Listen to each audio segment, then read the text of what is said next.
Hi everyone, this is Kelly from The Truth and Story, and I am here to do an unboxing for something that I am very excited about. I have an actual unboxing of the product, which I'm going to show next. I received this yesterday. So Patrick is a very dear friend of mine, one that I would lovingly call certainly my BFF. And he's been working on this deck, and I have had the privilege to be able to work on it with him, just in terms of going over every card and just, you know, the whole process, which is exactly what he did for me in my Lenormand deck. He was just card by card, by repeated card, by repeated card, there for me from beginning to end. And so it was such a joy to be able to do the same thing with him in the creation of his deck, from the very first card, in which he was using the wrong kind of paper and it just wasn't turning out how he thought, and I looked at him like, that's not the right kind of paper. From that, we just recently looked at that very first image to this final product. It has been an amazing journey, and he received them in the mail on Friday. We have been, you know, counting down. He received them in the mail on Friday, and then yesterday, which was Saturday, he next dayed it to me because I pleaded for him to do so, because I have been waiting as long as he has. Next date it to me, and so I got it yesterday. But not long before my class, I had to go teach my class. And so, but I wanted to be at least look at the cards, so I quickly and probably a bit maniacally unboxed the product, or the deck, so that I could at least see it before I had to do a long class. So now today is the next day, and I can breathe. I've actually had a chance to play with them, physically hold them. I've used them. I used them in a reading, which I'll talk about how I use astrology cards after this. At the end of this, I'll talk about the different ways in which I use astrology cards. But here's a picture of it, as above, so below, which is one of the ways I use astrology cards. And if you're on my Instagram, you've seen this. I also used it for some intention setting. So on the moon site, which is something else I use astrology cards for, where I'll set out the astrological energy that's going on above, and then I will set out my whatever kind of working that I'm doing. And so that's something I also do. And yesterday was the first new moon in January 2019, and so I was able to use it in that as well, which was very exciting. So I did get to actually play around with this as of right now. So I'm going to go ahead and cut to the unboxing of this, and then we'll come back and be a little bit more logical and precise in going through the deck. As I've said, I don't know what I'm going to cut out of that just to make it more cohesive of unboxing it. I will tell you up at the get-go that this is not an unbiased review. You can treat this as if I was unboxing my own deck. I am absolutely invested in this deck. It is everything that I wanted. Patrick and I have been working on some astrology things together for quite some time now. And yet we both have, you know, astrological decks, but none of them were quite what we wanted, because they all had symbology on them, or definitions on them, or there was just something about them. They didn't have the houses, or they were missing this, or they were missing that, or they had too much of this. They just weren't quite exactly what we were looking for. And so this deck represents what I want, as well as what Patrick wants, in an astrological deck. And I had been there from the conception to the end. So I absolutely love this deck, because this is the astrological deck that I would want. And I've had, you know, input on that, and I've, you know, been able to watch the whole process. So this is my excited walkthrough of a deck that I am thrilled is in existence, even if it's just for me and Patrick. So that being said, if you do not like watching reviews of decks in which the reviewer has bias, then you may not want to watch this one. Although I do think I can be fair, because again, we've already done the work of saying what do we want, what we don't want. So everything in here is exactly how I want it, because I've had the input of that. So this is, it's bias in that I had so much work in with it, and I have so much respect for and love the process that my friend did. But the part that I would say is unbiased is that this is actually the deck in which I would want for an astrological deck, because I was actually able to be a part of inputting on that. So anyways, I just want to make it clear, if this is not something, if you don't want to watch videos by people who are enthusiastic about what their friends are doing, this probably isn't for you. But for the rest of you, let's continue on to the frantic unboxing, and then we'll be back for a little more take a breath look. Okay, everyone, after much waiting, almost a year of waiting, I am very excited to be opening this box. Now, I am going to forewarn you and say that this is a completely biased review, because this deck is by my BFF, Patrick, and we have been going back and forth. I've been there every step of the way of the making of this deck. Got a couple cards in there from begging in a few tears. And so I am so excited. This feels like getting my own deck, when I got my own deck. And Patrick was there every step of the way as I created my deck, and I got to do the same thing with his deck. And so it's been such a absolutely fantastic experience to be able to experience both sides of things. So I am so thrilled about opening this up, but there has never been a less unbiased except for that I do love it, because I have sweated in tears and gone over every single card over and over again. So I absolutely love every single one. But look at, okay, so this isn't the exact box that will be sent out, because he literally got these decks yesterday and he threw it into a box and he overnighted it to me. So the only thing that he didn't get yesterday was the shipping boxes. So he just grabbed a box and threw everything in. But everything else in here is set up the way that it's going to be shipped out. And so I am so thrilled. So there's always more to know. Patrick J. Fogarty. Thank you. Handwritten thank you card. Oh, I'm so excited. So excited. Lots of black stuff here that is gorgeous. I'm going to set that over here. Little, looks like maybe a sticker. I think this is a sticker. I'm going to ruin it by, yep, it's a sticker. Got bent, but it's a sticker. And then it's settled in there, and there is, I know, another little bag in here, because the first, I think 150 decks come signed and with a crystal. So this separate bag will come, I know, with the first 150. I will put a link to his website in the description box below that will have all of the details. But he has this amazing crystal grid that he set out. He picked like obviously 150. I think there's more than 150 in the grid. Individually picked all these crystals, and so the first 150 decks has a hand-picked crystal, and so that is in here as well. I will open that in just a second. And then it's wrapped again in bubble wrap. So I feel like the way this is wrapped, there shouldn't be any issues with the edges. You know, that happens sometimes. Oh, okay, let me put this over to the side.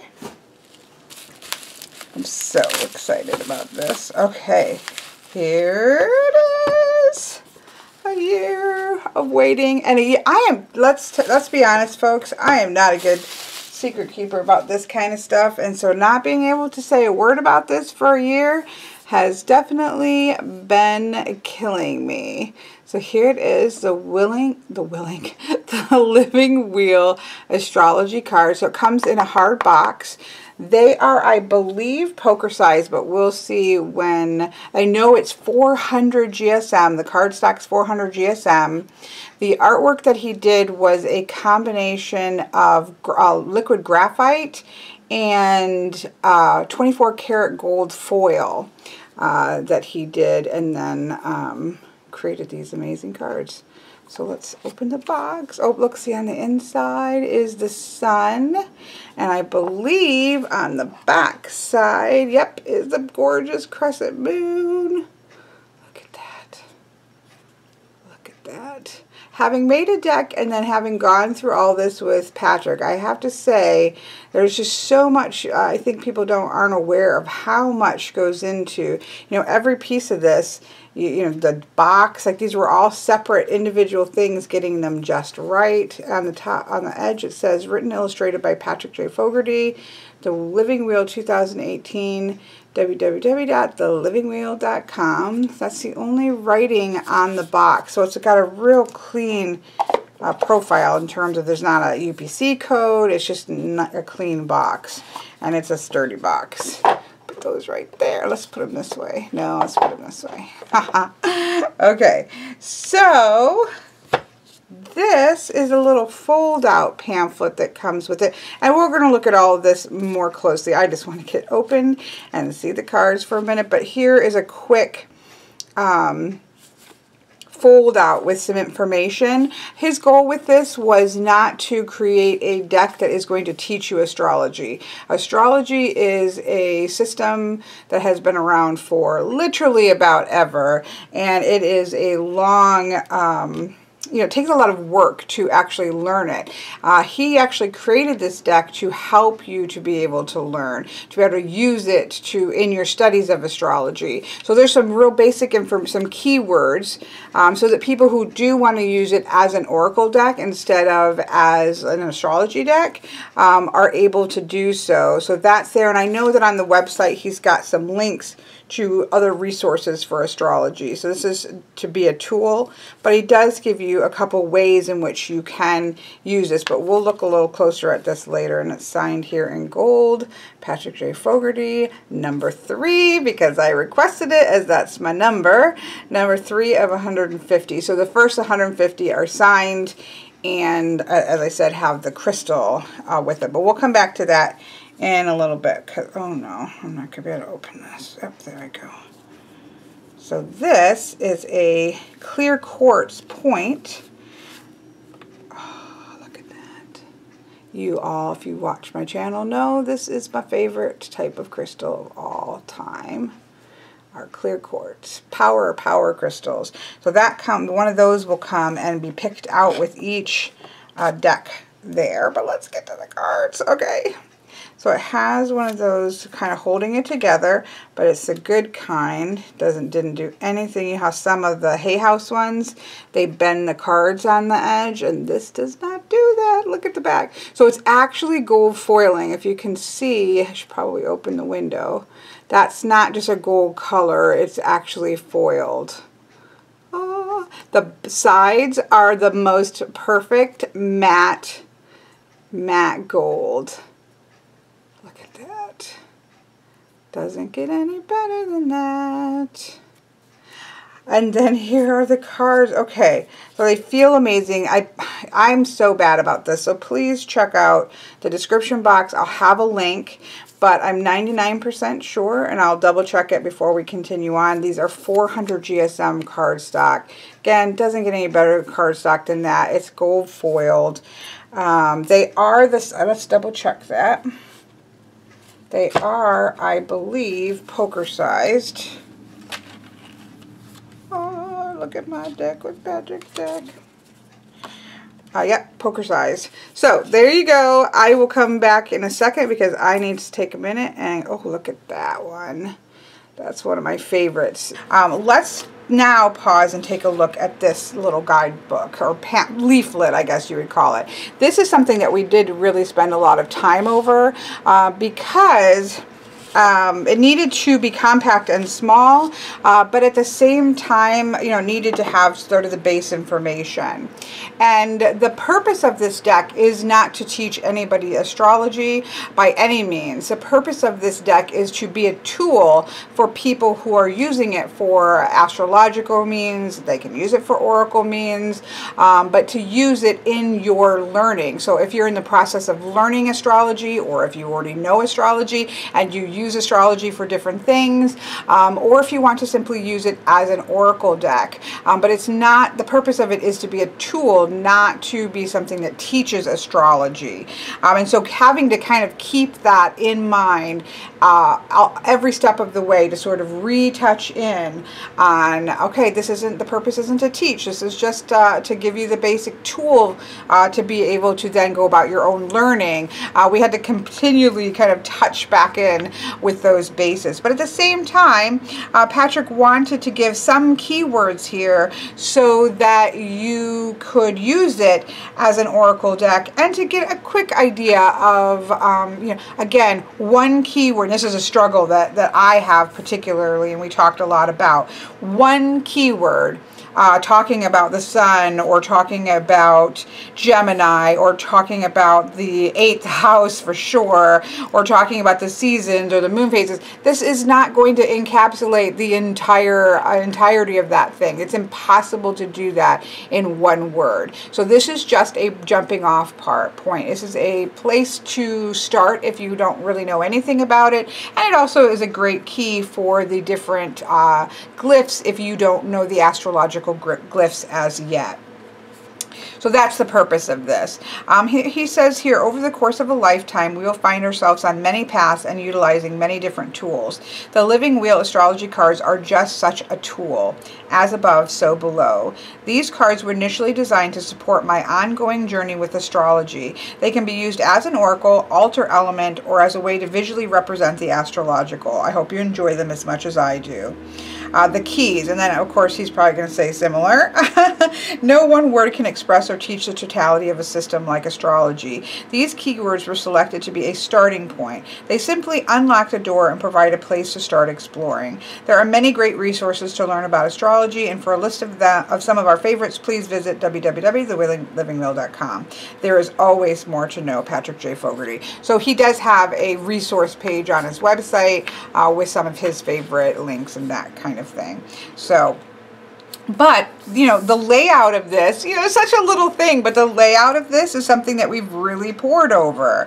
So, we have it laid out, so the actual energy. So I learned astrology with the sentence structure. And this is the problem. This is the reason I had a problem with some astrology decks that don't have the houses. And there are those out there, because it's leaving out a piece of an entire piece of the sentence. It drives me crazy, right? So for me, the planets are sort of the energy. The signs are, okay, how is that being expressed? What is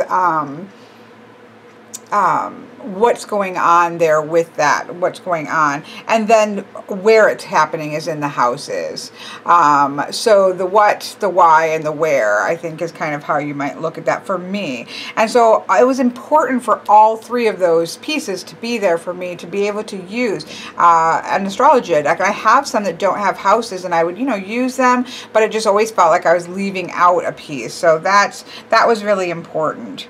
So he has all the glyphs out, so that if you haven't learned the glyphs yet, they're right there. Has the planets, has the a keyword that he has put out for that. Now he's also added Chiron. I begged for Chiron, and I begged for the Lunar Nodes, which are over here. Those are, I use Chiron a lot. It's the wounded healer, and it's something that I use a lot in readings, or I use it a lot in sometimes in my past life readings, which I use astrological cards sometimes for. And I just use it a lot. And so I really wanted Chiron there. And I really wanted the South and North Nodes, because they are a lot to do with your past life. So begged for that one. You're very welcome. So then he has the star signs, and he has each one and how it is expressed, as well as it's whether it is, you know, what its modality is and what its element is. So it goes over the cardinal, initiating energy, fixed, sustaining energy, and mutable as changeable energy. So each sign is one of those. It is either cardinal, fixed, or mutable, and then of course is associated with the element. So he has that in place, trying to give you the bare bones of these things, but at the same time, again, not trying to teach, but just give you a quick reference. He has the houses listed here. For me, the houses are really hard to often come up with that single word, but I think he's done a good job here. And then he's gone into the seasons, where it's broken into the first half and the second half of winter, spring, summer, and fall. So you have the 8 spokes of the wheel. If you follow the wheel of the year, if you just follow it astrologically, you also have that. Or if you just want to take the 4 seasons, you can just take the 4 seasons. And then he has the moon phases here. So he has the moon phases, again, a key word for it, as well as the lunar and solar eclipse, and then the lunar nodes. And so he has, like, for south nodes before, because the south node in past life astrology, you would look to that to where you're coming from, and the north node is where you're heading towards. So I quite love those. So yeah, I mean, I feel like this has a lot of reference in one. Again, I spent a lot of time with him, like tweaking, just, you know, and so I, of course, am very invested in how everything was able to fit in here with succinct information. And then on the back of it, he has an oracle reading, so that if you want to use this as an oracle, as well as an as above, so below, how you might do that and see what's going on in the world today. We'll look at those later. And then he also shows how you could use this to lay out your entire birth chart and take a look at the, your birth chart. I've done this with a couple of different decks of my birth chart, so that is really a neat way to visualize your birth chart. So he has that on the back as well. So I think this, for just a quick reference card type reference information, I think it's fantastic. And I know some people will say, oh, this should, you know, we wanted a guidebook. That would have gone against what he was trying to do, which is just to offer a tool for you to then use in your own explorations. So that's the booklet that is in the deck. Let me put that up here. And let's pull the beautiful cards up. I know I don't know what I'm going to keep and what I'm not going to keep of the crazy degree of unboxing. So I'm just going to quickly say we've got beautiful matte gold. It's 400 GSM cardstock. The back has gold foil on the back of it. The artwork is a mixed media that was created. The washes were created with graphite, and then this was 24 karat gold foil for the kind of gold accents that you see. Even the color here is graphite. So that's kind of, and it's poker, it's a poker card size. That's something that we also thought about when we were talking about this deck. I think originally the intention was to have been more like tarot size, but the way that I use it, and the way that Patrick uses it, is laying out the what's going on in the heavens above, and yet you're sometimes doing other things such as pulling cards. I am almost always using it in conjunction with other cards and things, and so having it compact so that it is not taking up the entire space to lay the things out ended up being a really great compromise, and I love how these have turned out. So I'm going to do this, I think, let's split this up in some piles here. So, and then I'll go through and do a quick flip through of it one by one. So we have the Sun card, of course. Let's move some of this out here. We have the Sun card overall, and you could actually then, I would say, take the, okay, Okay, I might have these mixed up because I was actually using these. Oh, here it is at the top. Then you have the movement across the year, right? With the seasonal cards. So we have the first half of winter, the second half of winter. These two are probably, I don't know, they're all my favorites, let's be honest, but I love those two cards. We have the first at just beginning, things starting to come out of the mud, and the second half of spring. We have the gorgeous first and second half of summer, and then the absolutely gorgeous first and second half of autumn. So we have the sun and we have the movement across the year with the cards here. I wonder if I can get the moons too. I thought maybe I could do these all right here, but I'm guessing probably not. So then we have, we'll try. So that's the cycle of the sun across the sky, across the year. So then we have the cycle of the moon with the moon cards. So now we have sun and moon energy and the cycles and the way that it moves across a year and across a month, and continues to move across the months here with the 8 moon cycle cards. Now we also get, thank you, the North Node and the South Node, and we're going to look at these all close up, so don't stress here if you can't see everything too clearly. But we have the North and the South Node here, and then we also have a lunar and a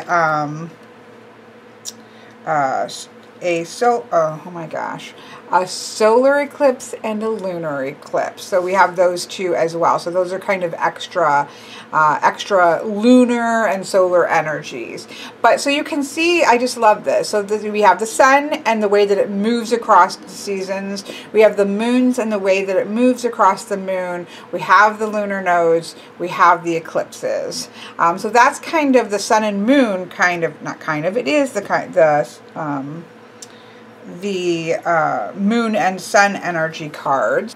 So then, of course, we have the planets. So do I have these? I might have mixed things up. So let's see. We have the sun, obviously, and the moon, which we've already talked about, which I guess we could just put just to represent all of the planets and these things. But I'm going to use the full moon because I love me a full moon. So here we have, obviously, the sun and the moon. We have Mercury. We have Venus. We have the Earth being shown. Obviously, with the astrological charts, the Earth not shown on your chart because you are on Earth, right? This is where you are. But the other part of his, what he was trying to accomplish was having as above, so below. And so we have the heavens, and then we also have Earth, and it is one of the planets, right? And then we have Mars. Then we come over here and we have Jupiter, and we have Saturn, and we have Uranus, and we have Neptune, we have Pluto, and then we have Chiron. And so these are the planetary bodies. So when you're talking about astrology, obviously these are not all planets. The sun is not a planet, the moon is not a planet, Chiron is not a planet, but the planetary bodies here that are included in the deck, and they're just stunning. But again, I'm going to flip through these up close. I just really want to show you sort of the breakdown of what we have. So we had the movement of the sun and the movement of the moons. We have the planetary bodies, including Chiron and Earth, that are there. And then, of course, we have the star signs. And so here we have Taurus, or not Taurus, Aries, Taurus, Gemini, which I love. And these are done as the constellations. Cancer. Trying to see if I can get them all. Leo and Virgo. Oops, I guess that's not very centered. So I'm not looking at the thing, I'm looking down here, okay? We have my beloved Libra, which is my star sign. Patrick's is Taurus. We have Scorpio. We have Sagittarius. We have Capricorn. We have Aquarius. And we have Pisces. So these again are all done in the constellations, which are so beautiful, because his point is to, if you're standing on Earth and you're looking up, this is what you would see, instead of like symbols of what we would think of when we think of Taurus or the actual bull or something like that. He wanted to be much more astrological based, and it makes it so clean and beautiful. It's stunning. And then just the glyphs there. Now a lot of people can struggle and say, well, you know, it would be nice to have the name of the glyphs. It doesn't take you long, I think, when you're working with the system to get to know the glyphs. And again, part of this was to be able to be used as a tool for both beginners and people who know the glyphs and are comfortable with it. We don't really want to have the names on it, to be honest. So it's kind of to cross that line. If you're going to work with astrology, learning the glyphs are something that you're going to want to do. And then there is a really handy, you know, sheet here to tap you into that if you're just starting to learn it.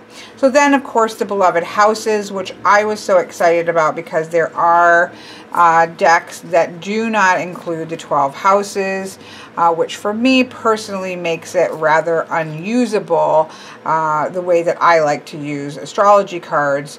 You're leaving out a third of things, and so it doesn't really make sense to me, number one, and number two, again, it makes it unworkable for me.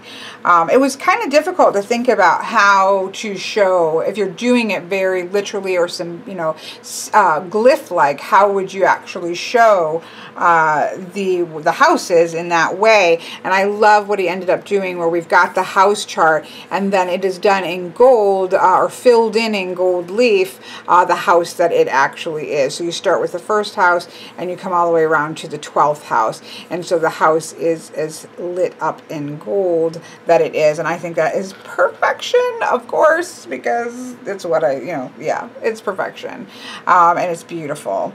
So that's the houses. So that's sort of a breakdown of the cards in the sections that you get.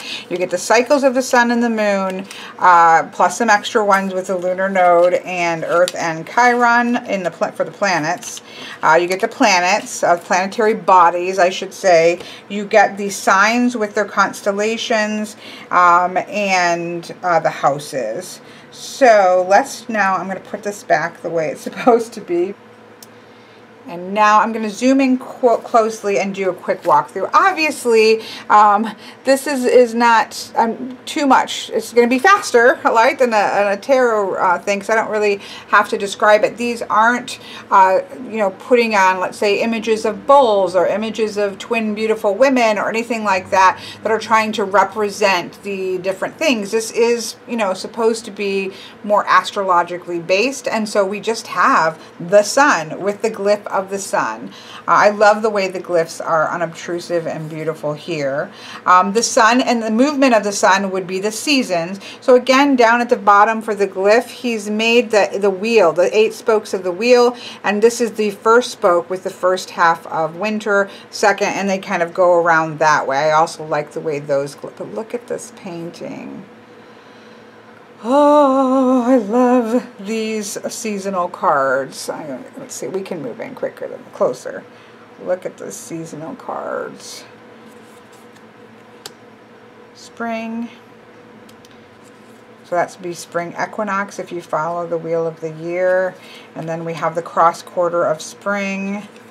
We have the summer solstice and the cross quarter of summer. We have the autumn equinox. And I love this because the first part of autumn is when the leaves are changing, and then we have more of that things falling away. The leaves have fallen when you're getting towards a cross quarter of fall, which is Samhain, and this type of energy. And I just love Of course, astrologically, the cross quarter is November 7th. And so you have that where your things have started to fall, the leaves have fallen. It's very different energy between the beginning of fall and the end of fall. And that's why I particularly love following that aspect of 2 parts of the season. That's something I've done for a while. And that's why, because the energies are quite different.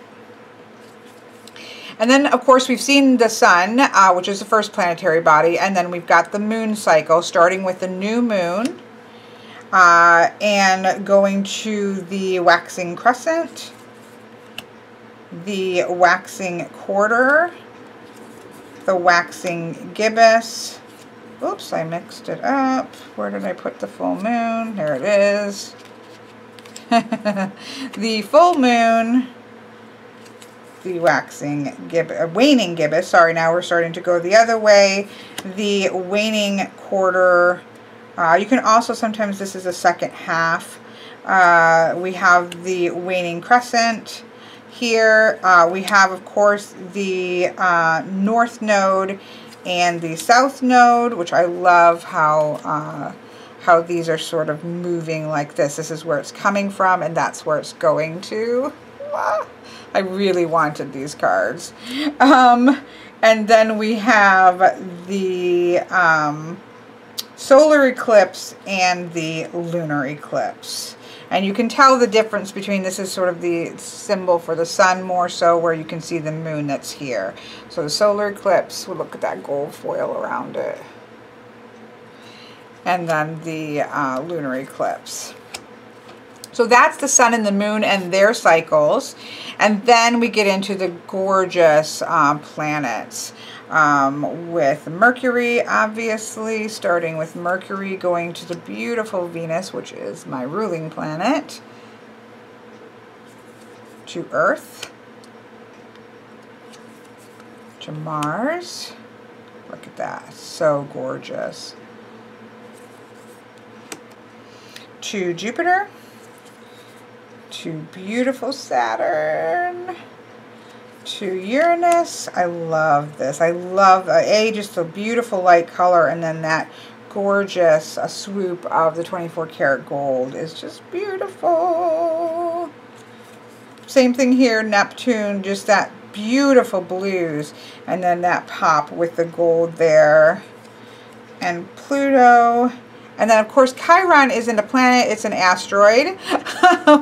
So we have that. I thought he did a really good job because I begged him, but he did a good job coming up what would, what's an asteroid? There you go, it's an asteroid. So then that brings us to the gorgeous constellation. So it is literally what you see in the sky, right? You can look up and you can see the constellations, and these are the constellations. It's my, yeah, I'm absolutely in love with it. So, of course, here we have Aries. Again, we have the constellation shape, and then it has the glyph for it down here. And again, I know that some people would prefer to have the names. I'm actually one who wouldn't. And I think that the more comfortable that you get with the glyphs, you'll be perfectly fine.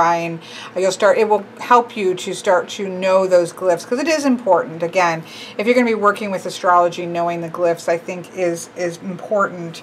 And again, handy dandy little cheat sheet while you do learn those. And I also really enjoy, to be honest, seeing sort of the glyph with the constellation, because it kind of makes you think of why it was actually ends up being what it is. So you can see Taurus here, not so much with Aries, but you can with Taurus here.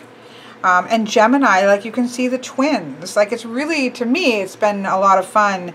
I do know what the constellations look like, but they're not in my face a lot. I don't look at them a lot. And so I've really enjoyed that aspect of this. Here we have Cancer. Here this is interesting, with Leo. Here we have Virgo. Here we have my Libra, which, definitely looks like scales to me. We have Scorpio with a scorpion tail. Here we have Sagittarius. Some of them I can't see, but of course they also have to do with what they're supposed to look like versus the glyph as well. So, but it is interesting to have that in that aspect, and again to see what we see when we look up to the night sky. Here we have Capricorn, Aquarius, and Pisces. So then that brings us to the houses. And again, as I said, the houses I just love because, and it's what's for me, again, this is my ideal deck. It's Patrick's ideal deck. It's my ideal deck. But because I use these in both geomancy and in other things, and when I'm using geomancy, I'm using the classic portrayals of the houses, which are sometimes similar but can sometimes be different. And so I really, really love that it's just a glyph, geometric, beautiful depiction of the houses. And so as I'm doing, as something, if you're learning the houses, no, it doesn't give you that sort of hint to what it might mean. But over time, it allows it to stay open depending, there's so many different types of astrology. There's so many different ways of approaching astrology across the ages.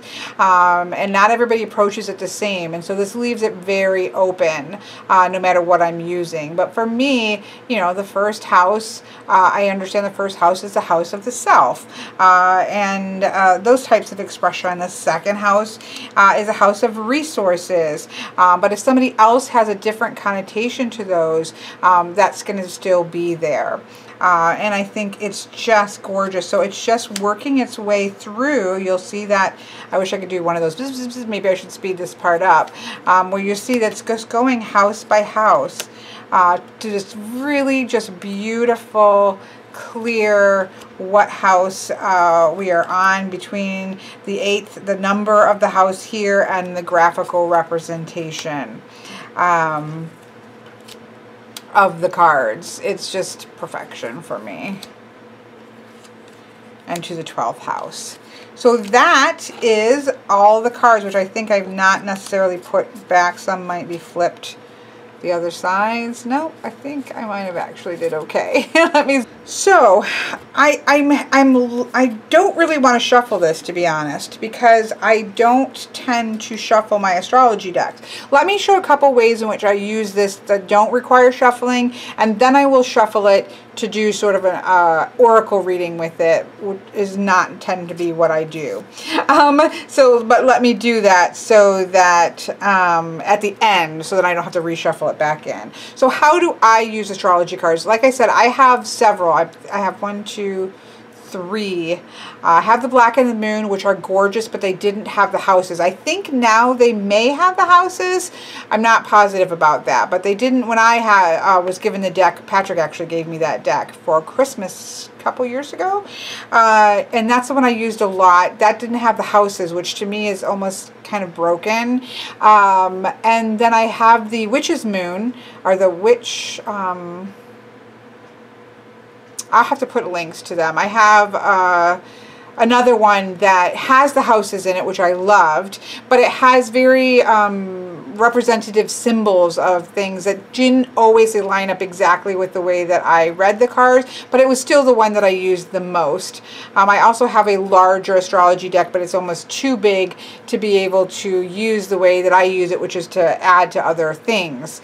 And so that's why you know, talking about those different decks with Patrick and his studying of yeah, I definitely put things wrong because these are at the front. So I've certainly messed up something. I think I picked them up to show people on live chat and ended up sticking. Oh, here we go. Here's the sun. There we go. So the size for me is really amazing. And then again, there's just nothing there that layers in somebody else's keywords for it, and makes it just an amazing tool for me. So what are the ways in which I use astrology cards. And again, I've been using astrology cards for a while now, and so I do have several ways that I use it. So one of the ways is well, all of the ways are to really represent what's going on in the sky at the moment, for the most part, except for past life readings. But let's get into that for a minute. I'm going to open up. So I use on my phone, I also have the full software, but on my phone I have an app of it, so I'm going to pull that up. I use Time Passages, which is an iOS thing. So I can go to the current chart, and I can see the moon phase. I can also see the sun is in Capricorn, the moon is in Capricorn, or I can actually see the full chart. So the different ways that I use this information are, if I'm just going to do a reading sort of an as above, so below. And so, for example, the sun right now, as well as the new moon, are both in Capricorn. This is why I like to leave them in order, right? Because then I don't have to search for them. They're at least in, you know, all of the signs are together. I'm sure I passed. There we go. Capricorn. So the sun and the moon are in Capricorn. And if I look at the current chart, I can actually expand that and see that the sun and the moon are in Capricorn right now at the time of looking at this, in the, of course, can I see it because my eyes are too bad, in the 8th house. So then I can pull out the 8th house. Now, sometimes they're in different things, right? The sun might be in Capricorn in the 8th house, and the moon might be in something else in another house. And in that case, I would have 2 rows like this, and then my 3rd row would be the cards that I pulled. But in this case, the sun and the moon are in Capricorn in the 8th house. So that's just representing the energy as it is. And then I would take another deck, usually, let's be honest, the Darkness of Light, or this Arcana Tarot playing cards. So then I would pull 3 cards. Again, I'm just kind of randomly doing this. So I would have my as above and my so below for this reading. What is going on in the energy at the sky and the air right now, and what are the cards here that are representing my actual divinatory pull. So that would be one way. This is a way that I very often use them. The other way is similar in that I'm laying out the energy of the cards, but it would go a little bit different. This would be for a geomancy reading. So when I do a geomancy reading, there is a way that you do horary geomancy, which means that, let's say I'm doing a relationship reading. These are going to end up being out of order, but that's okay. We're going to shuffle them when we're done anyways. So let's say we are doing I'm going to do a geomancy reading, and it's a relationship reading. So again, I open up my chart and I look to see what's in the 7th house. So in the 7th house, let me pull them out here.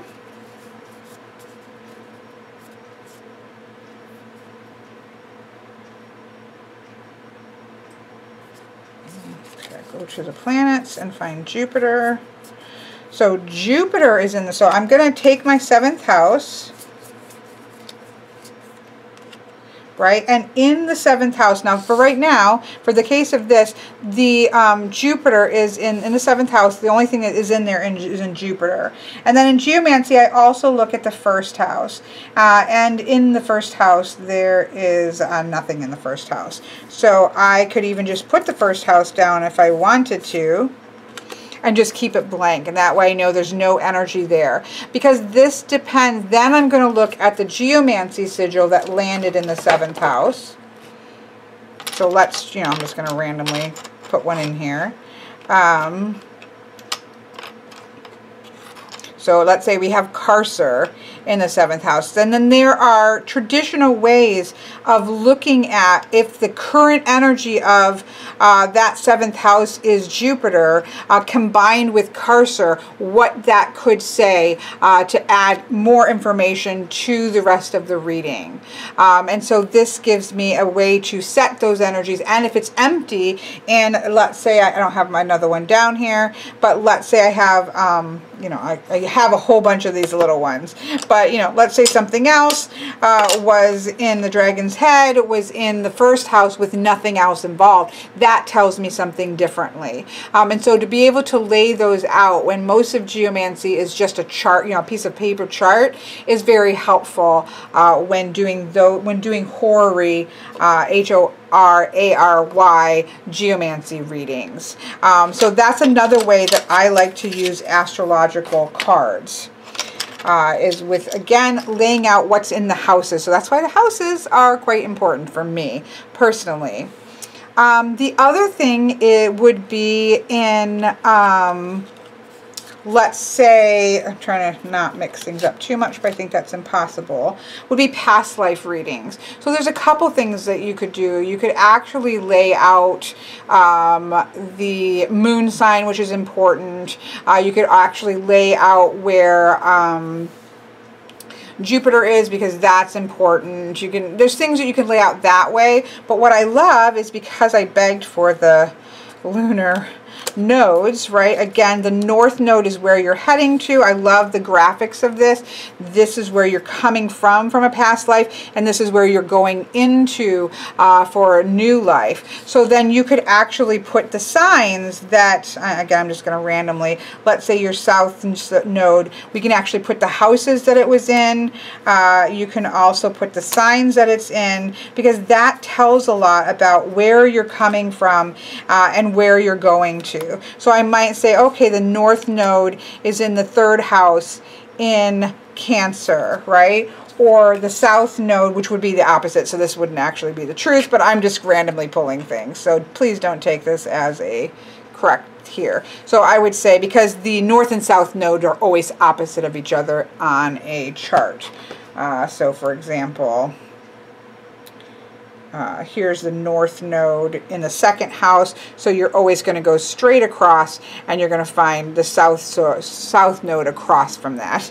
But I'm just kind of laying this out. But this says where you're coming from and where you're going to, and then adding that into a past life reading, or just, there's a lot of different readings in which having that sort of information can be helpful. And so being able to lay those out, even for myself when I'm working with that kind of energy, that's why I really wanted the north and the south nodes. So it's generally, I guess the point of this is generally what I personally use an astrology deck for is laying out certain information so that I can tap into that. So for example, I might do this right here. Actually, this will probably turn into a reading for me because I love the idea of this. So I would lay this out. This is where I'm coming from, and this is where I'm going to. This would be a short. I do quite large past life readings, but this could be a more just a quick one where then I would pull 3 cards for where I am. Whoops. Yeah, then this one. And then the bottom one, that's how I do 3 card pulls. So this would be the past. Then I would again shuffle, shuffle, shuffle, shuffle. Possibly even use another deck. Most likely use another deck like the Marshmallow Marseille that's playing card size. And pull another 3 cards here. So now I have the astrological where I'm coming from and where I'm going to, and then I can have a reading based on that as well, and it gives me that double layer there. So this is definitely a reading I will be playing with that just sparked my interest in that, and just laying these cards out because I think that would be a fantastic kind of smaller focused past life reading would be fantastic. So generally, again, in those instances, the point is that I'm setting in motion what was or what is in the sky. This would be in the past.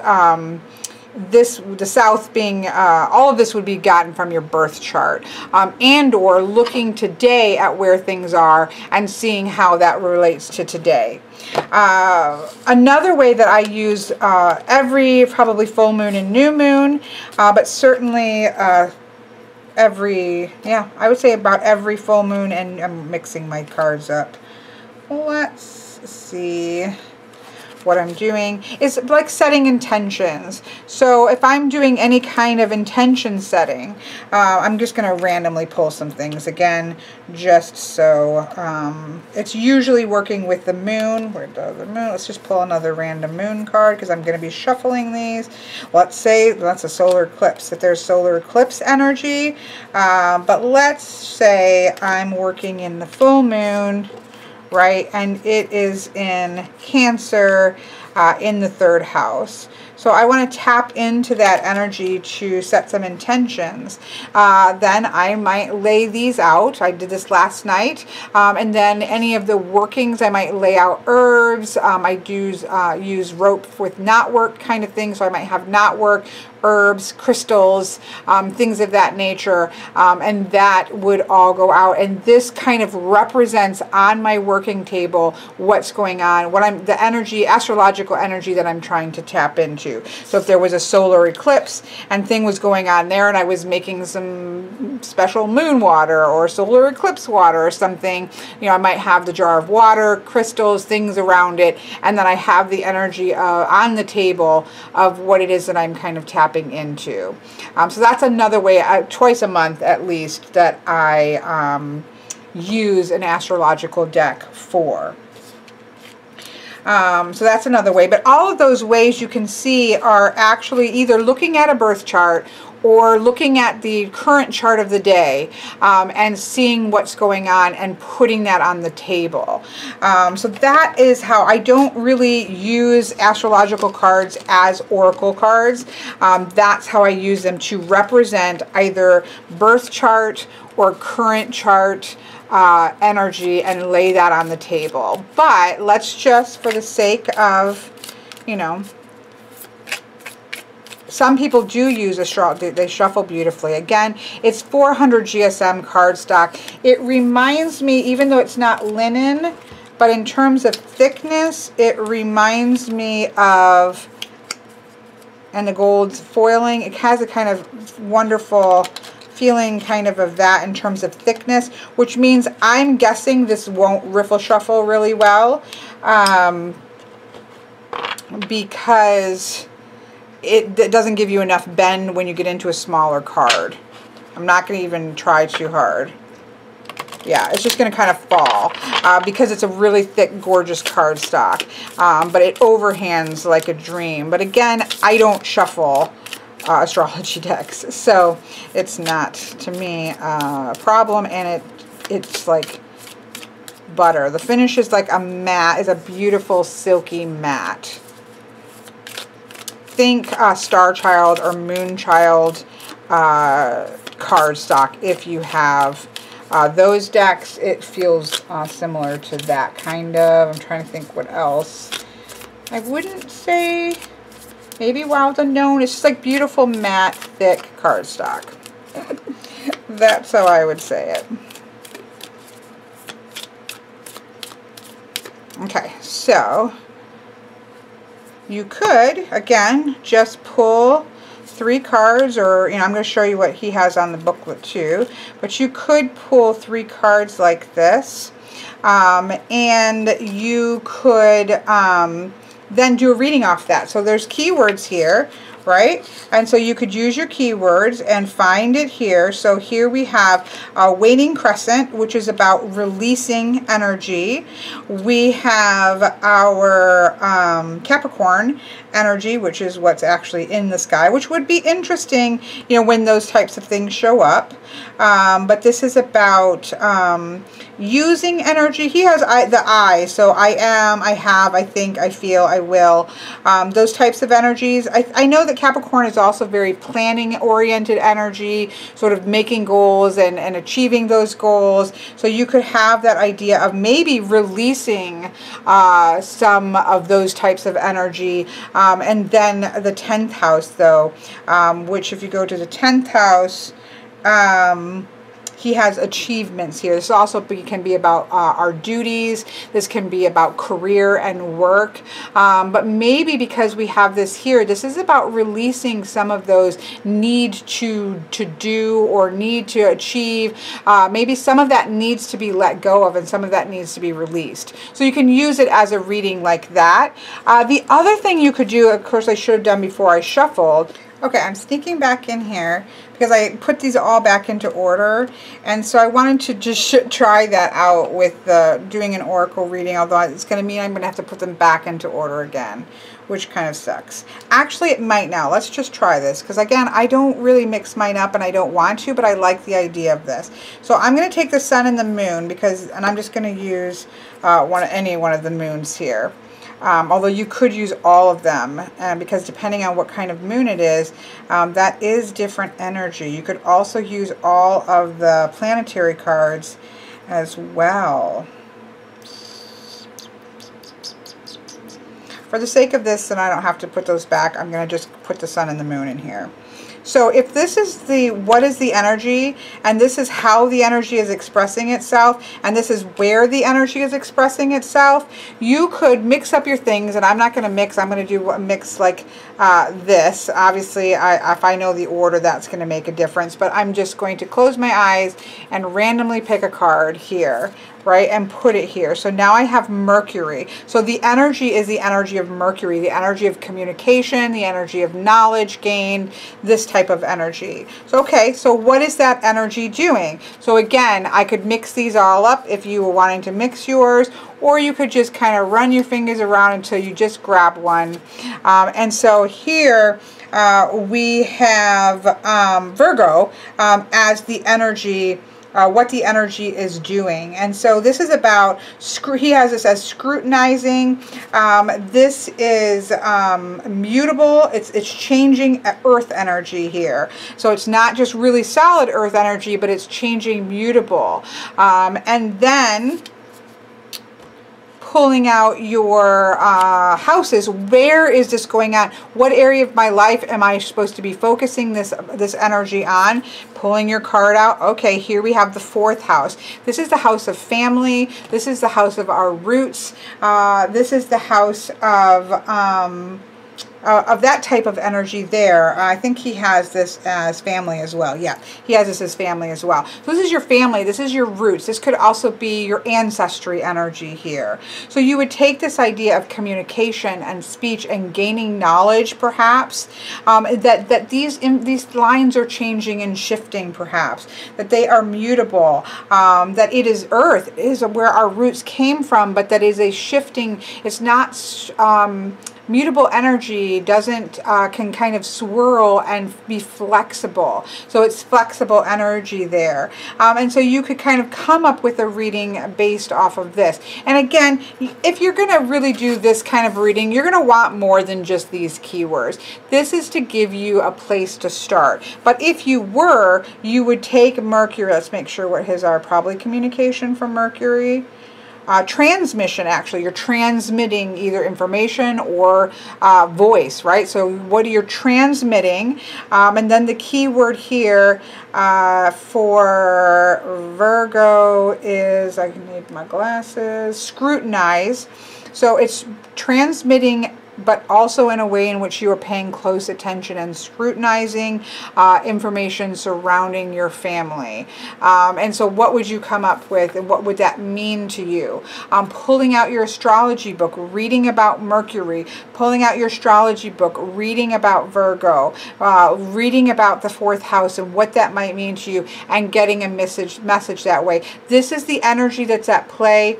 This is how it's expressing itself, and then this is where in your life it's expressing itself and what that might tell you. So that's another way that you could do an oracle reading, but keeping the sentence structure, so to speak, of astrology in play.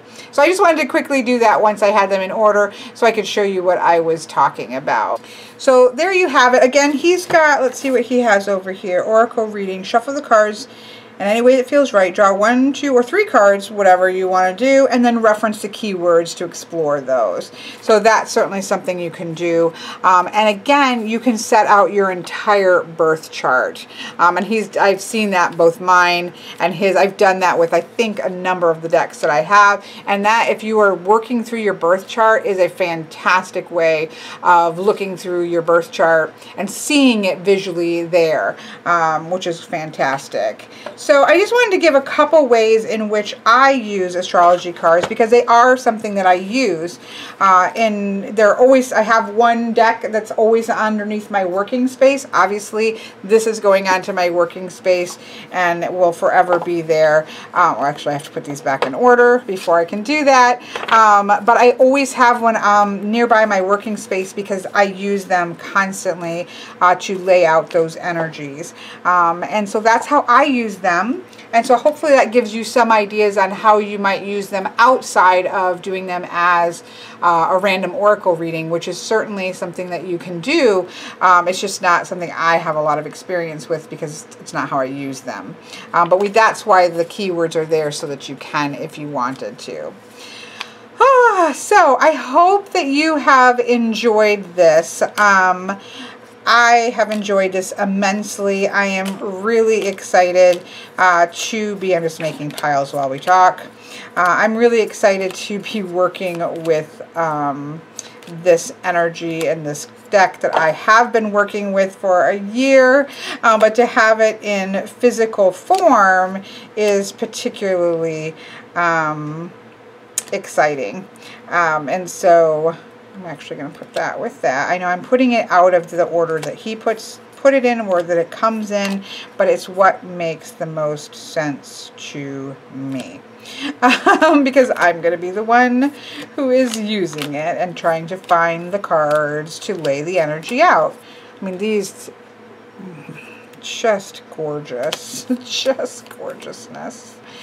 Just gorgeousness. Okay, so I'm going to let you go. Thank you, Patrick, for allowing me to come along on this journey with you and for giving me my ultimately perfection of an astrology tool, which is exactly how I see this, is as a tool. Oops, I meant to put, I think, that over there and these there. That's how I see this is as a tool, and and as a tool that I will be using a lot. And so thank you for A, letting me come along on the ride, and B, for getting it to me so quickly, because I couldn't stand to wait another minute. So I hope that you've enjoyed this, and I will put a link to the website below, and I hope that you have a wonderful rest of your day.